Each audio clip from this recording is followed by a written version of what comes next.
Christmas. So apparently the thief was in a very festive spirit. He was still charged with theft and burglary, but the act is kind of cute. If he didn't steal anything, he's not a thief or a burglar, is he? He should have just been done for trespassing, surely.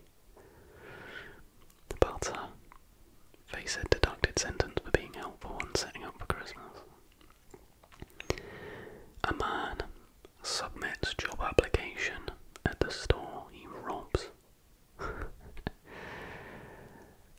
You often want to leave an unforgettable first impression, but stealing from your employers might not be the first thing you think about, right?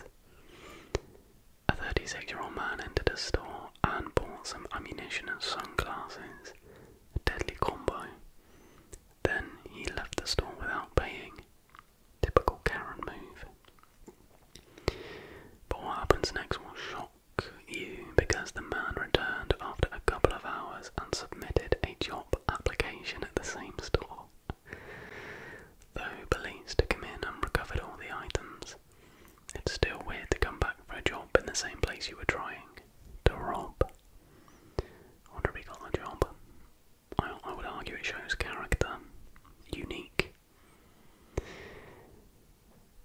Next one is a thief tried to file a complaint. A thief enters a bank, all set to rob it, but to his surprise there is no money in their safe. What a twist. So the thief decided to literally launch a lawsuit against the bank for not having any money. He was even about to call the police, but later ran away, and the police arrested him after a while. With this common sense, he should be making short videos on TikTok. What is he even doing robbing banks? But this crime is one of the most bizarre crimes, for sure. And number 4. A robber gives his name and address to the teller. So a robber went to rob a bank, but not every one of them is up for concealing his identity. And in August, Michael Harrell took one for the team by handing out a paper of demands to the teller. This paper included his name and address.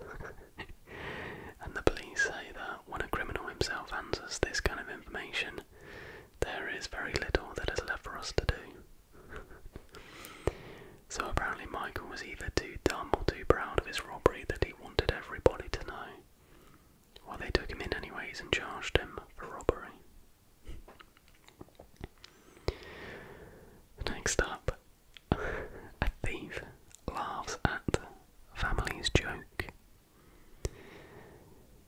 Things don't always turn out the way we want them to, and this is exactly what happened to the burglar in the Oak Hill community incident. He was just upstairs, going about his day trying to steal a couple of things when he heard a joke from a man downstairs and started laughing. When the couple downstairs heard the laughter, they called the police, and thus a man got arrested for laughing. I love that. 6. The doctor steals Einstein's brain. You might not have heard about the burglary of the brain, but it happened. And in this case, the brain was of the most intelligent man. When Einstein died, he wanted to be buried at a regular place so he could rest in peace, but his doctors stole his brain before burying him. It was not until years later that a journalist found out that the doctor was conducting research on Einstein's brain, and he was charged for theft. Number 7. Thieves stealing a bridge. It was a very well coordinated theft because the burglars stole the steel, from a bridge in Pennsylvania slowly. They removed about $100,000 worth of steel from the bridge. So basically they were stealing the bridge bit by bit until the police found out. That's kind of smart. It's kind of smart.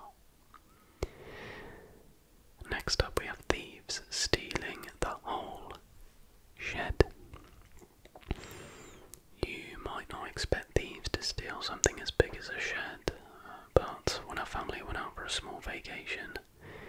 They came home to an empty backyard. The family said that when they got home, there were just tools on the floor, and the whole shed was stolen somehow. How does nobody see that or clock that? Now we have a tiger in a residential complex. It was 2003 and a resident at Harlem Society decided to get a tiger for his apartment, which was surrounded by living people. The tiger was adopted as a cub initially, so no one really knew about it, but soon it grew up and became a proper tiger. The man also had an alligator in the building just to keep him company, as you do. But the tiger and alligator didn't get along well. The police soon found out, and the New York Post clearly released a statement saying that it is one of the cutest cases of endangerment. Number 10 is thieves stealing X-rays. Apparently thieves are very interested in X-rays these days, because some stole a whole bunch of them from a hospital and ran away with them. Reports that X-ray thefts are actually pretty common, and people extract silver from these X-rays. What, so there's silver in the film? Interesting. And next up we have a woman driving a toy truck.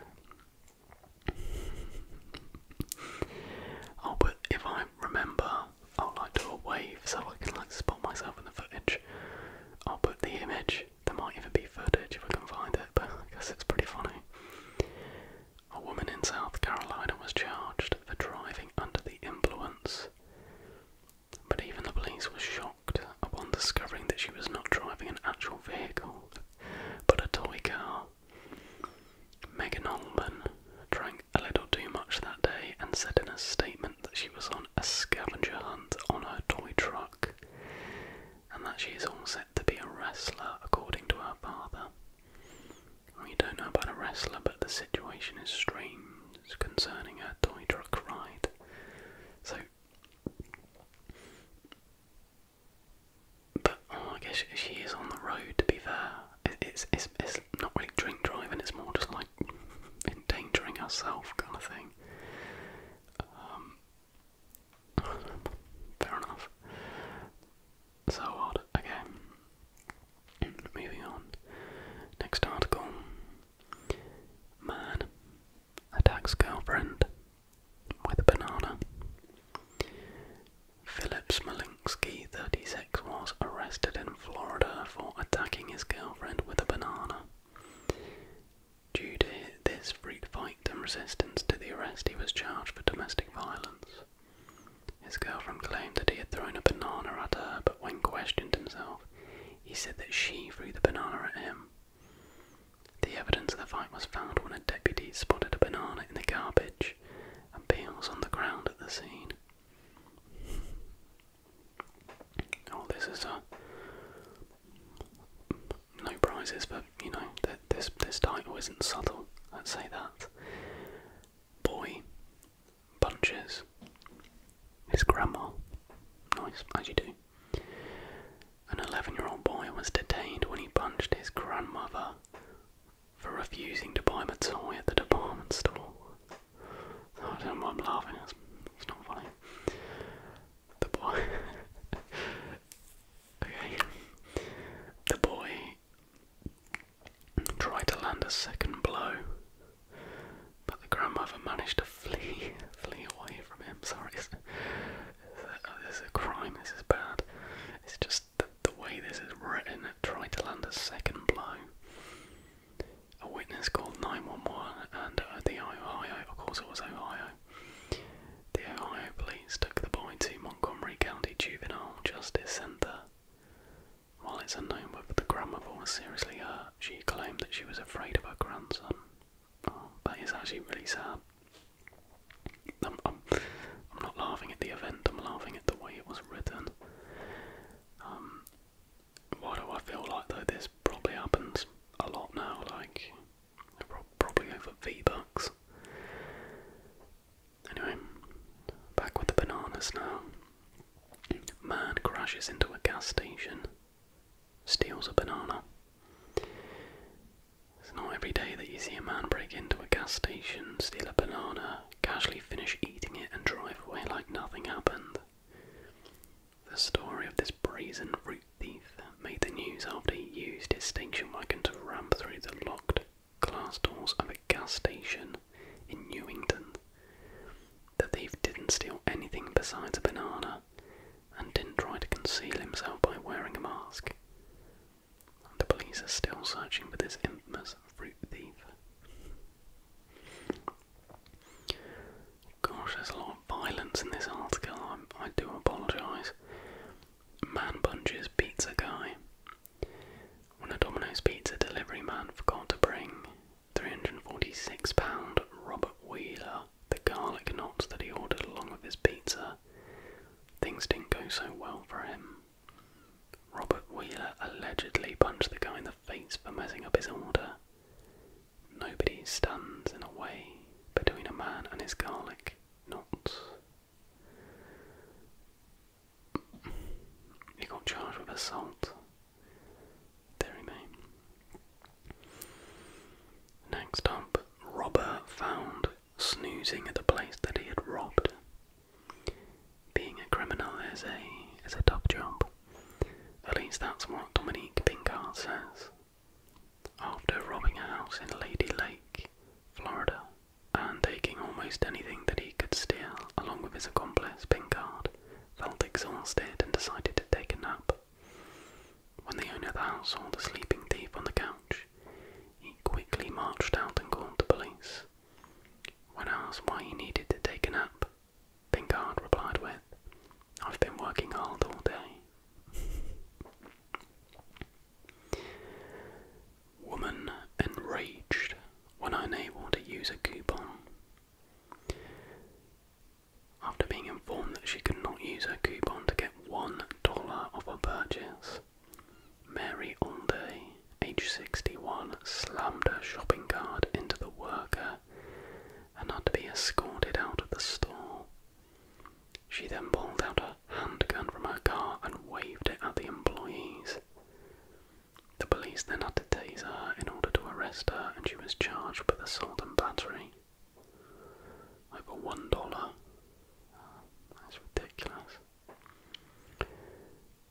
What is this one about? Half orangutan man wants more monkey blood.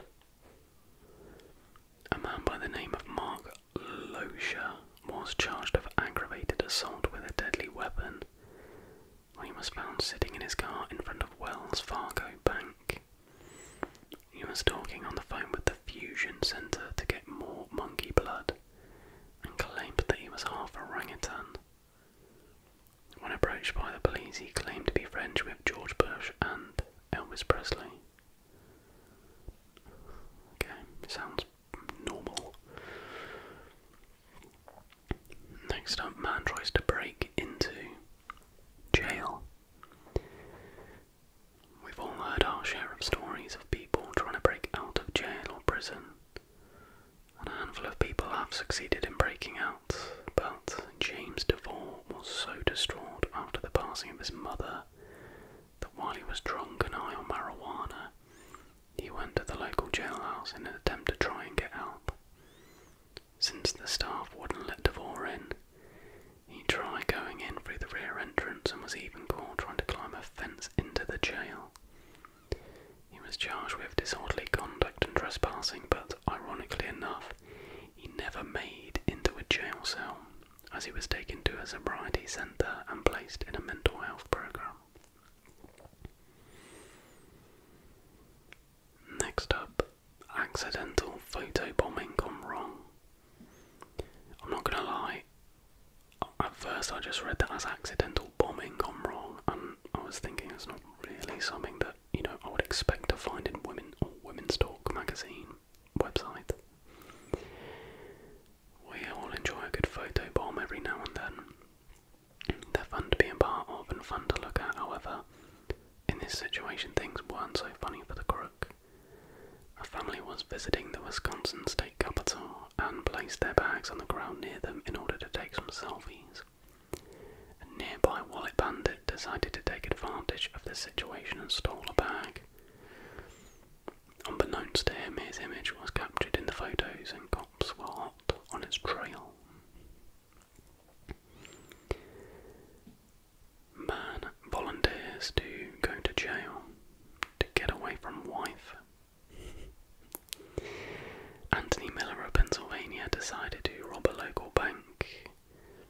However, the tellers noticed that this was no ordinary bank robbery. Miller was calm, didn't threaten anyone, and even stuck around after the tellers handed him the money. He also kept asking if the police were called, and once they arrived he willingly went with them and he didn't put up a fight. Turns out Miller had an unloaded gun on him, and the whole reason for the robbery was so he could go to prison and get away from his wife. Miller reported that his wife was abusive, controlling, and threatened to commit suicide if he left, so felt this was his only option. In the end, Miller's wish was granted as he was sentenced to prison, but his wife filed for divorce. That's kind of sad, that one. This sounds good. Man holds spider hostage. Brian B. Smith of Kansas held an acquaintance's pet spider hostage if he didn't get $100.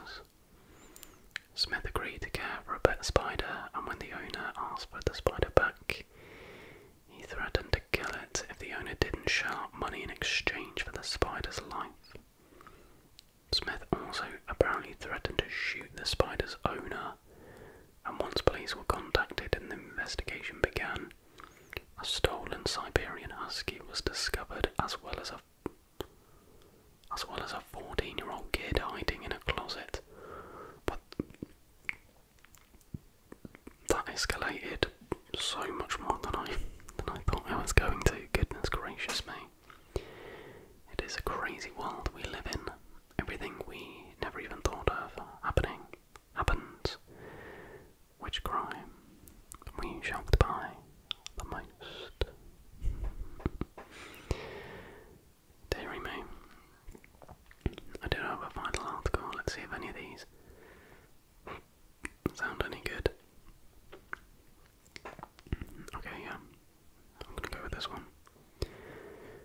A woman tried to buy a human baby at Walmart. These were stories that happened in 2022. Real human babies aren't sold at Walmart, but Rebecca Taylor didn't get the memo. A strange crime began at a self-checkout line at the grocery store where a woman with a baby with blonde hair and blue eyes was about to pay. The baby's appearance must have caught Taylor's admiring eyes because she began asking the mother if she could purchase the baby from her. As reported by NBC News at first, the mother thought the woman was joking, but Taylor then named a number $250,000 and she had the money ready. Of course, the mother told Taylor that her baby wasn't for sale, but that didn't stop Taylor. And once both parties were out in the parking lot, Taylor went berserk. The mother had to lock her children in the car as Taylor continually harassed her about taking her child. She raised her offer to $500,000 and confidently claimed that the child would be hers. Even weirder was the fact that Taylor happened to know the child's name and was calling it out. Taylor had an accomplice, and both were reported to the authorities. She was arrested with a felony charge of the sale or purchase of a child. Taylor later denied the allegations and said she was minding her business at Walmart, merely there to buy a pee pad for her Pomeranian. Gosh. I wanna end on like a funny one. Let's go with this one. A balloon-filled marriage gone awry. In May, a romantic wedding proposal became the scene of a very strange crime. The incident occurred on a boat at Biscayne Bay in Miami, where future groom Tom Rivas got down on one knee to propose. But he said he wasn't aware of what happened next. Two people popped celebratory balloons lining the boat and littered them into the ocean. The action was hazardous for the environment, especially because sea turtles can confuse them with jellyfish and try to eat them. In Florida, where littered balloons in bodies of water are an ongoing problem, it's illegal to release more than 10 balloons into the air. Rivas merely rented the boat and issued a statement on social media to clear his name, saying he was unaware of the crime. Party planning company Cloud9 also deflected blame, saying they contracted someone else to install the balloons. The two responsible were eventually found and arrested on felony charges, while 9 other citations have been issued, totaling $23,000 in fines. The crime got a surprising amount of traction. A video of the culprits popping balloons went viral and was shared by actor Jason Momoa on his social media. Miami's mayor tweeted out the video and said it didn't represent the city's values.